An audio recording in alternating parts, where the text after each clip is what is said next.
What is up, guys? My name is Pocketcraft and welcome back to the channel.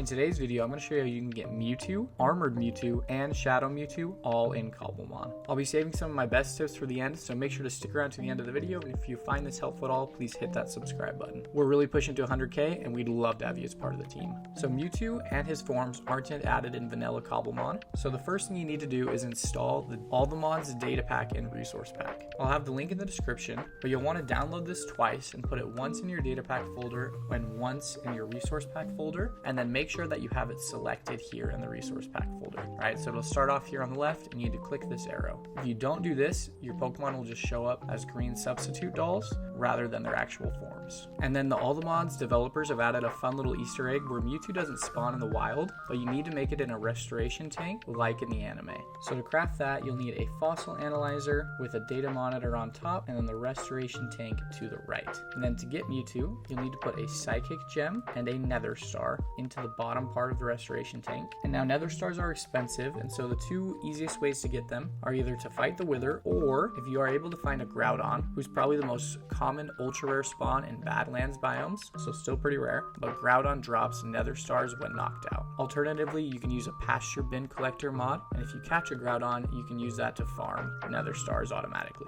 If you're confused about that, I'll link a video down in the description where I show you how to do it with different items. Then you need to power this. You can do that by putting any organic material like apples or leaves on the side, or alternatively max revives do it the quickest. And then this is going to take probably 10 to 15 minutes before it turns into Mewtwo, but once it does, just like a fossil, you can right click it with whatever Pokeball you want, which is nice because then you can put Mewtwo in a cool Pokeball and then you'll have Mewtwo. Then once you have Mewtwo, you can right click it with a dark gem and it will give you the option to evolve it into Shadow Mewtwo. So then you just click the evolve button and we'll go through the normal evolution animation, which I think is cool that they've included this in all of the data packs. And it'll take a second here, but then it'll evolve into Shadow Mewtwo. He's got this cool like little fire thing on its shoulder and on its tail. Looks super intense, definitely a fun one to have on your team.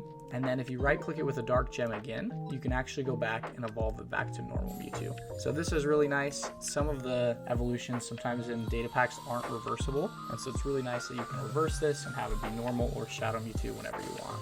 As an important caution, I know a lot of you are running Allthemon's with Mega Showdown, but Mega Showdown and Allthemon's are not compatible. So that means this may not work. However, luckily for all of us, Allthemon's just came out with a version that is specially made to be compatible with Mega Showdown. So that should allow this to work just fine, and I'll link that in the description so you guys can use that. Now, Armored Mewtwo is very similar. If you right-click Mewtwo with a Steel Gem, then you have the opportunity to evolve it into Armored Mewtwo. It'll show up the same just as Shadow Mewtwo, and this one I actually like better. I think it looks super sweet. You've got like a knight version of Mewtwo with armor on, and I think it looks super cool. This is definitely one I want to add to my team. And the nice thing is, just like the Shadow Mewtwo, you can right click it again with the Steel Gem and you can evolve it right back into normal Mewtwo.